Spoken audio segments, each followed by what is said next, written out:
저와 가족은 영국에 생활한 지 15년이 됐습니다. 아직도 저희 가족은 영국에 살고 있습니다. 저희 자녀들 대부분 어릴 적부터 초등, 중등, 고등 영국에서 보냈습니다. 시간만 되면, 기회만 되면 저희 가족은 여행을 나갔습니다. 여행에 관련돼서 저희 가족은 불문율이 하나 있습니다. 섬기던 교회에서 주일날 예배는 꼭 드린다. 그래서 고작 여행을 가면 아무리 먼데 가더라도 맥시멈 5박 6일을 넘지 않았습니다. 그런데 여의치 않게 여행지에서 주일을 만나는 경우가 간혹 있습니다. 그러면 예외 없이 새벽같이 여행지에서 주일날 떠나서 서너 시간 되는 거리를 차로 달려서 본당 예배당에서 예배드리고 다시 여행지로 복귀합니다. 그 여행지에서 가족들과 함께 하는 육신이 즐거운 시간 속에서 제 안에 계신 예수 그리스도를 체험하며 그와 진지하게 대화하는 시간은 거의 없었습니다. 제가 바로 성령을 모신 성전임에도 불구하고 그 거룩한 성전을 거룩하게 지키지도 못하면서 주일날 예배당에서 주일 성수 잘하면 신앙생활 잘한다고 착각했습니다. 바로 이와 같이 저희가 예배드리고 싶어도 성전에서 예배드리지 못하는 상황이 간혹 발생합니다. 지금 저희가 살고 있는 팬데믹의 시절이 그렇습니다.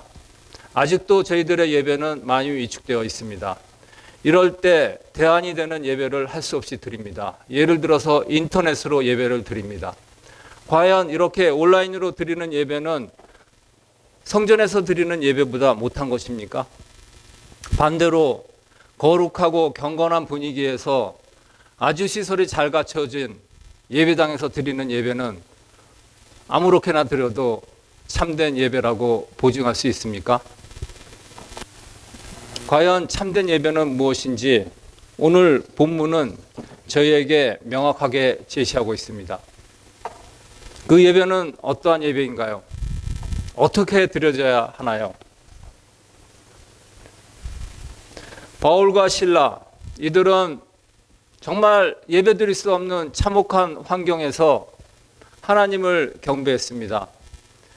매맞고 채찍에 살갗은 터지고 온몸은 피멍이 들고 피로 물들인 채 옷들은 찢어지고 두 발은 착고에 채인 채 이 처참한 환경에서 하나님께 기도하고 부르짖고 예배했습니다. 외적 여건은 예배드리기에 매우 부적합했지만 그들의 내면에는 바로 이것이 있었습니다. 상하고 통회하는 심령.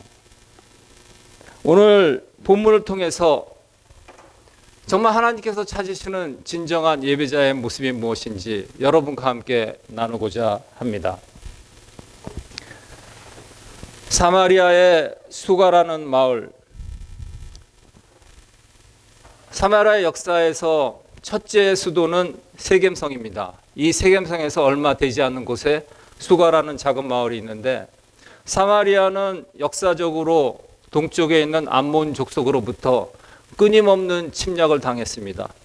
이들의 공략을 피해서 서쪽으로 세겜과 그 다음에 또 분우엘과 디르사를 거쳐서 사마리아 성에 이르기까지 3번에 걸쳐 천도를 합니다.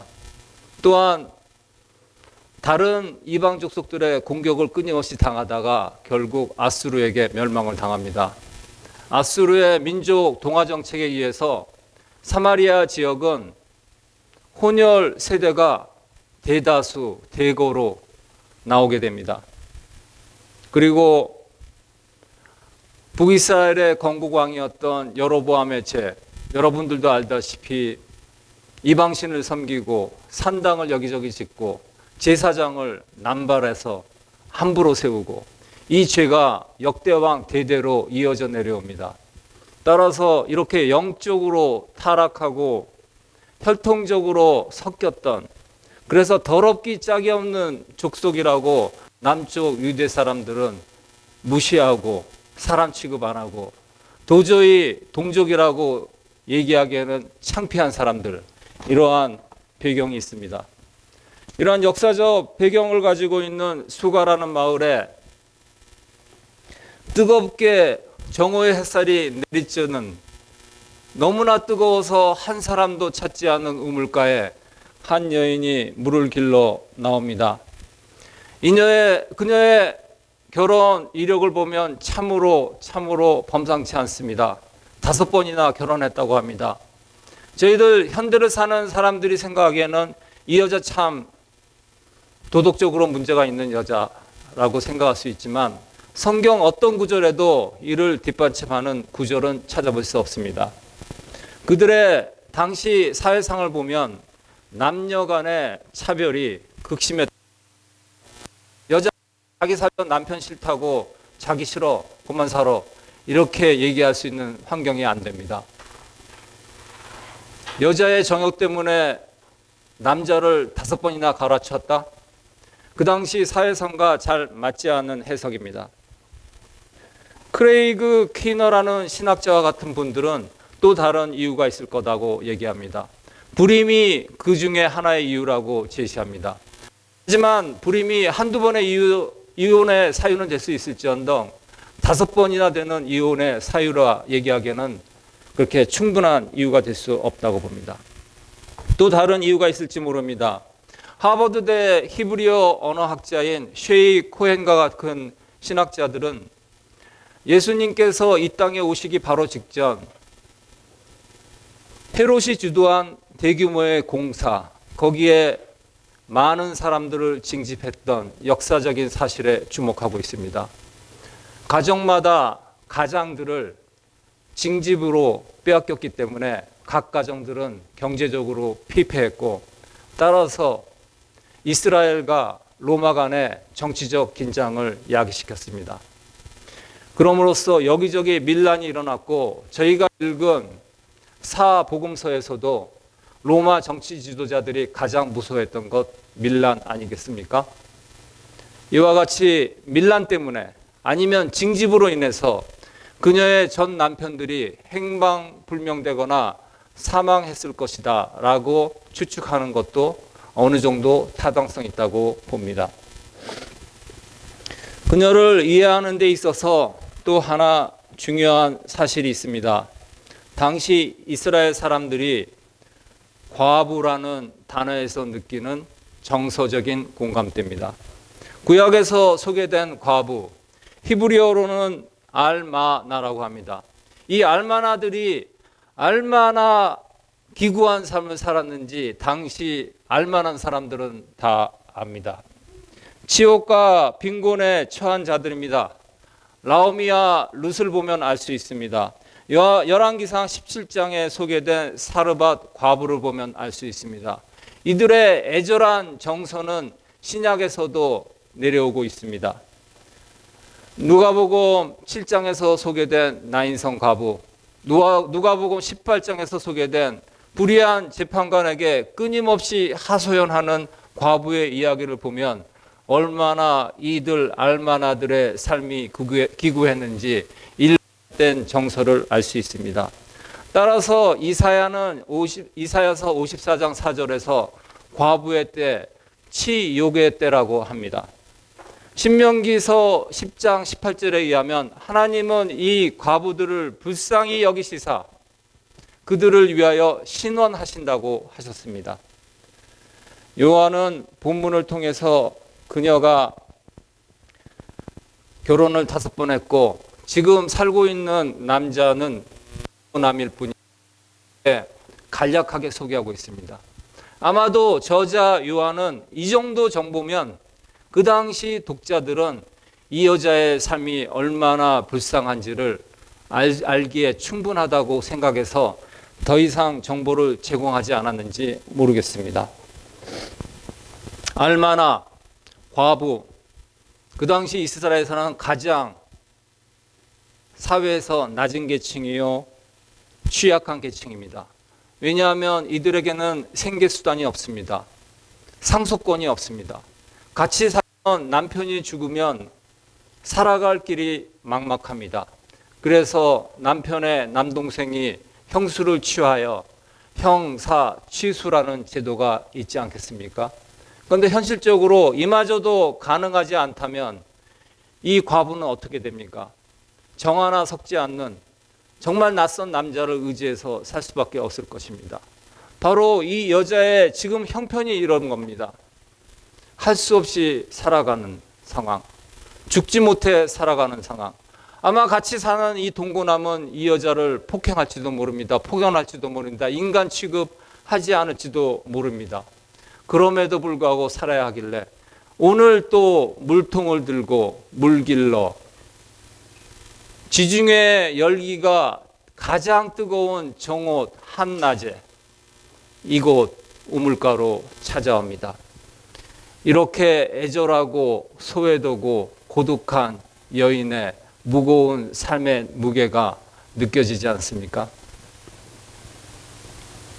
이 가련한 여인이 혹독한 삶의 무게를 꿋꿋이 이겨낼 수 있는 단 하나의 이유가 있다면 그것은 바로 하나님께서 그녀와 함께 하시고 그녀를 위로하시고 그녀를 도우신다는 소망일 것입니다. 그녀에게 단 하나 유일한 낙이 있다면 이렇게 참 좋으신 하나님을 예배하고 경배하는 것일 것입니다. 그런데 저 잘난 남쪽 사람들, 유대 사람들은 그렇게 산에서 드리는 거 쓸데없는 것이라고, 헛된 것이라고 얘기합니다. 유대인한테서 인간 취급도 못 받는 사마리아인들, 그 사마리아 사회에서 가장 천대받고 소외된 이 여인, 어찌 이 유대인들의 확신에 탄 주장을 툴툴 털어버리고 무시할 수 있겠습니까? 천근 만근의 무게로 그녀를 짓눌렀을 것입니다. 하나님께 그리고 하소연했을 것입니다.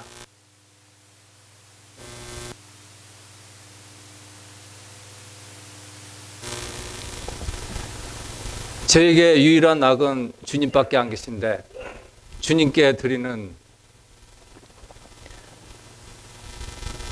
저희 예배가 헛된 거라고 하네요. 이제 저 어떻게 살아야 돼요? 저 어떻게 살아야 돼요? 이것이 하나님께 드린 일생의 하소연이었을 것입니다. 그런데 오늘 이상한 지자와도 같은 범상치 않은 한 남자를 우물가에서 만납니다.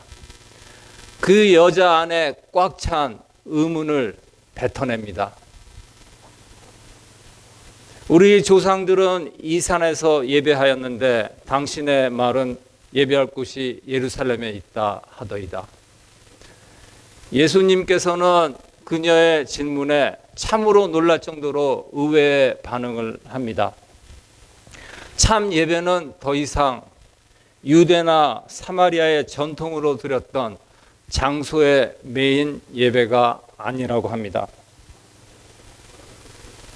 여인아, 더 이상 산에서도 말고 예루살렘 성전에서도 말고 장소가 중요한 게 아니야. 하나님께서 찾으시는 참된 예배자는 그의 진심에서 우러나오는 마음으로 신령과 진정으로 드리는 예배를 찾으셔. 신령과 진정, 푸뉴마티 알레세이아. 푸뉴마티는 하나님의 영 성령입니다. 알레세이아는 하나님께서 저희에게 계시해 주신 진리의 말씀입니다. 따라서 하나님께서는 예배자가 성령을 통해서 그 말씀을 진심으로 받고 마음속에 우러나오는 진실된 반응을 원하십니다. 그가 찾으시는 예배자는 이 여인처럼 그의 구원과 도움을 간절히 바라는 상한 심령, 통회하는 심령입니다. 저는 영국에 주제 나오기 전에 서울에 있는 중형 규모의 교회를 섬겼습니다. 제가 인도했던 교구에는 한 집사님이 계셨는데 아파트 경비 업무를 하셨던 분입니다. 격주로 주일날 근무를 서셔야 합니다. 따라서 이분은 2주에 한 번씩 교회에 나오지 못하십니다. 그리고 그 다음 주에 예외 없이 예배를 마치고 제자리에 찾아오십니다. 그보다 한참 나이 어린 제게 손수 찾아오셔서 미안하다고, 저번 주에 예배 참석하지 못했다고 안타까운 마음을 저에게 토로하십니다. 그럼 저는 그분의 두툼하고 거친 두 손을 붙잡고 기도를 합니다. 하나님, 우리 김용환 집사님, 주님을 사모합니다. 주님을 간절히 원합니다. 예배드리고자 합니다. 제발 부디 주일날 예배를 성수할 수 있도록 환경을 열어 주시옵소서. 이렇게 기도합니다. 만약 제가 오늘 본문을 좀 더 깊게 깨달았다면 저의 권면의 말씀은 싹 달라졌을 것입니다. 김 지사님, 아파트 경비 초소에서도 예배당에서도 장소가 더 이상 중요한 게 아닙니다. 집사님께서 진심으로 하나님의 얼굴을 구하고 참된 마음으로 드리는 그 마음이 중요한 것입니다. 물론 교회에서 우리 서로 만나서 믿음의 교제를 나눌 수 없어서 아쉽지만 주일날 근무를 서시면 그 다음 주 수요일날 셀 예배는 나오실 수 있으니 그때 우리 서로 못다 나눈 교제를 나누어요. 이렇게 권면을 했을 것입니다. 펴지셨으면 그의 눌린 마음은 여름철 냉수를 들이킨 남자처럼 시원해지셨을 것입니다. 미국의 데이비드 플랫 목사님이 지으신 레디칼이라는 책이 있습니다. 이 책을 보면 종교의 자유가 극도로 탄압된 중국 농촌 마을에서 성도들이 어떻게 예배를 드리는지 상세히 소개되고 있습니다.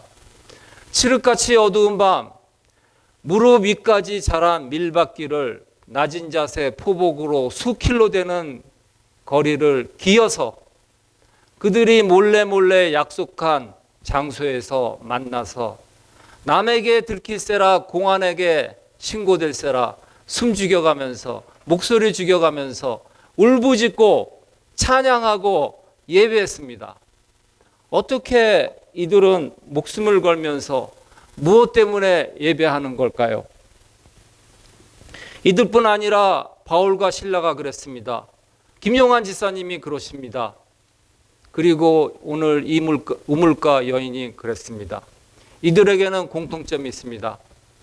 간절함, 간구함, 상하고 통회하는 심령입니다. 예수님께서도 육신으로 계실 때 심한 통곡과 눈물로 간구와 소원을 올렸다고 합니다.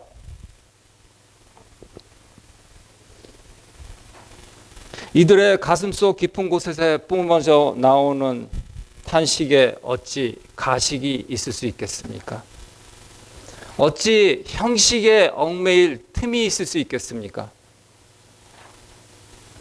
하나님을 배우는 데 있어서 물리적인 공간, 외면적인 형식보다 앞서야 될 것은 내면의 진심입니다. 참 예배자는 주님 앞에서 정직합니다. 가식이 없습니다. 오히려 정한 마음으로 정직한 예배를 드리는 자, 외면의 거룩한 형식, 이에 합당한 예식을 절대로 간과할 수 없습니다. 왜냐하면 내면에서 진심으로 드리는 예배자는 정말로 경외하기 때문입니다. 그리고 참 예배는 삶 속에서 지속되어야 합니다. 예배와 삶은 분리될 수 없습니다. 우리의 삶 자체가 예배입니다. 그래서 예배가 끝난 것이 아닙니다. 삶을 살아가는 치열한 삶의 형제 곳곳에서, 가정에서, 학교에서, 직장에서, 만남과 만남 속에서 저희가 들은 바 말씀대로 삶을 살아내야 합니다.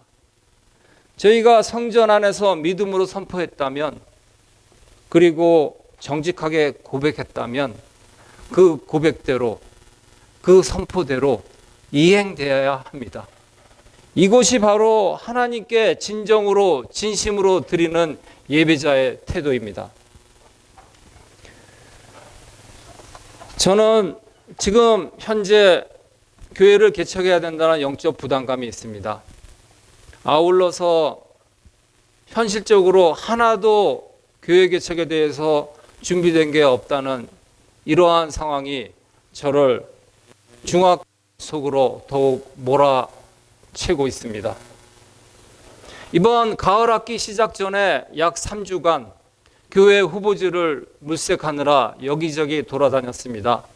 차가 없어서 대중교통으로 걸어 다니면서 새벽에 나가서 심야에 돌아오는 강행군을 3주간 했습니다. 그러면서 결론적으로 하나 깨달았던 것은 참으로 현실의 벽이 높다. 임대료 왜 이렇게 높나?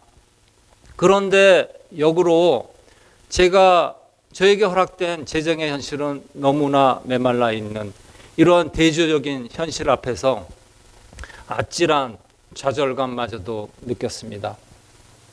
이러한 저의 고민, 저의 깊은 생각, 누구하고 깊게 나눌 대상도 없습니다. 저하고 친한 묵은 관계, 오랜 관계 속에서 절친한 친구들에게도 이러한 속 깊은 얘기 하기가 쉽지 않습니다. 그들이 걸어가고 있는 인생의 트랙과 제가 지금 걷고 있는 인생의 궤적은 판이하게 다르기 때문입니다. 그러다가 난생 처음 시신이란 것을 체험했습니다. 아마도 제가 생각컨대 오랜 기간 긴장이 누적돼서 그러지 않았을까 하는 생각을 해봅니다. 5달 한국에 귀국해서 저만의 조그만 프라이빗한 공간에서 소위 안식이라는 시간을 한 번도 가진 적이 없는 것 같습니다. 주말에는 교회에서 샤워도 여자 화장실에서 눈치 봐가면서 사람들이 시도 때도 없이 오고 가는 공적인 공간 교회당에서 생활을 한다는 것이 잠시도 긴장을 누릴 수 없는 시간들이었습니다. 지난 여름방학 내내 교회 옥탑방에서 지냈습니다. 아무도 찾아오지 않는 곳, 하루 종일 상업적인 거래로 토킹한 것, 이렇게 처절하고 고독한 시간, 혼밥에 그 지겨운 혼밥의 연속. 이때 이 적막한 삶의 중간에서 저의 방문을 똑똑 두드리고 찾아오시는 분이 계십니다. Like the woman,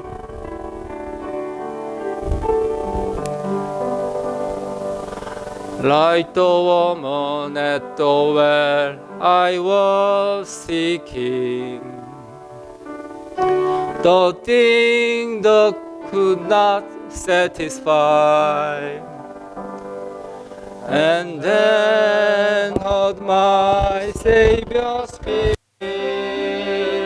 draw from my well and never shall run dry. Fill my cup, Lord, lift it up, Lord, come and cleanse this thirst of my soul, where the heavens and myself are on the moon. Fill my cup, fill it over, make me whole. Fill my cup, Lord, lift it up, Lord, come and cleanse this thirsting of my soul, where the heavens fill with terror on the moon. Fill my cup, fill it up and make me whole.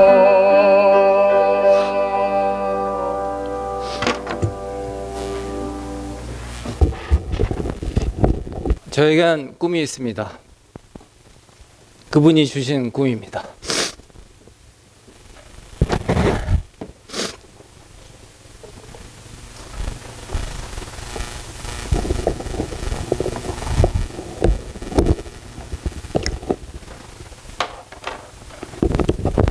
그 꿈만 생각하면 거선의 기관처럼 저의 가슴은 쿵쾅거립니다.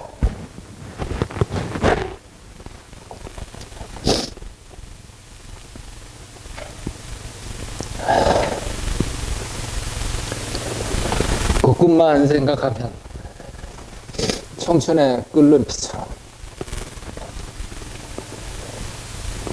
저의 가슴은 타오릅니다.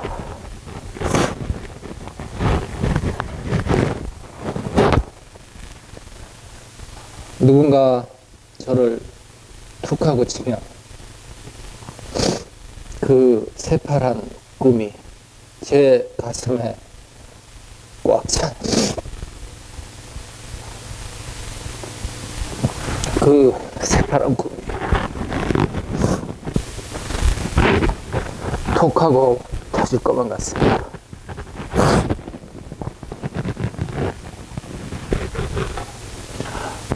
그런데 정말 저를 두렵게 하는 것이 있습니다. 그 타오르는 열정이 어디론가 사라지고 먼지 나도록 푸석하고 메마르고 매정한 현실 앞에서 영리하게 타협하면서 경건의 형식의 저는 입만산 전도자가 될까봐 두렵습니다. 제가 정말로 두려운 것은 이 풋풋하고 순수하고 뜨겁던 열정과 결별하고 권하는 이름의 여인을 만나서 매너리즘이라는 사랑에 빠질까봐 참으로 두렵습니다.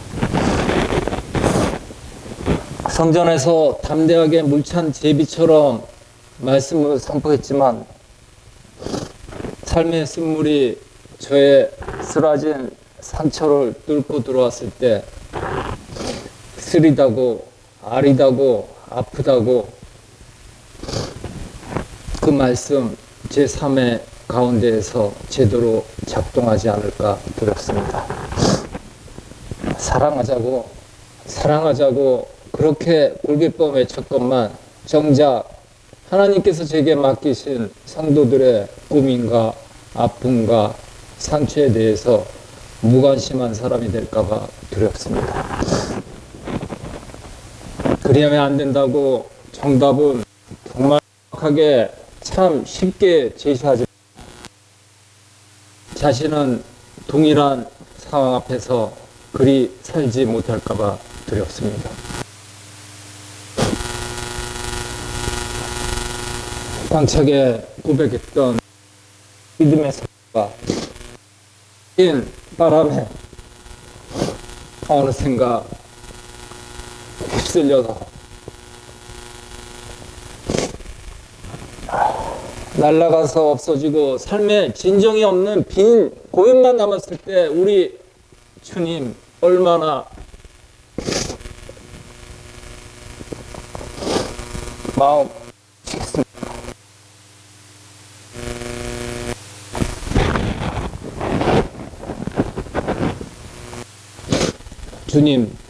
주님, 저희가 얼마나 하나님을 불렀습니까? 저희 인생의 참 주인으로 그분 모시고 사는지 오늘 한번 저희 진지하게 생각했으면 좋겠습니다. 저희의 입술은 주님이시라고 그렇게 외치지만 저의 인생의 실제 삶을 보면 그거 아니야. 그거 내 거야. 라고 당당하게 뻔뻔하게 주장하고 있는 자기 자신과 피 흘리기까지 싸워서 이겨야 합니다. 리플렉트. 영국에서 신앙생활을 하니까 영성이라는 얘기하면 바로 영국 사람들이 이 얘기합니다. 리플렉션. 리플렉트 사전적인 의미는 거울로 자신의 모습을 지켜보는 것입니다. 영적인 의미로 해석하자면 우리나라 말로 해석할 길이 없습니다.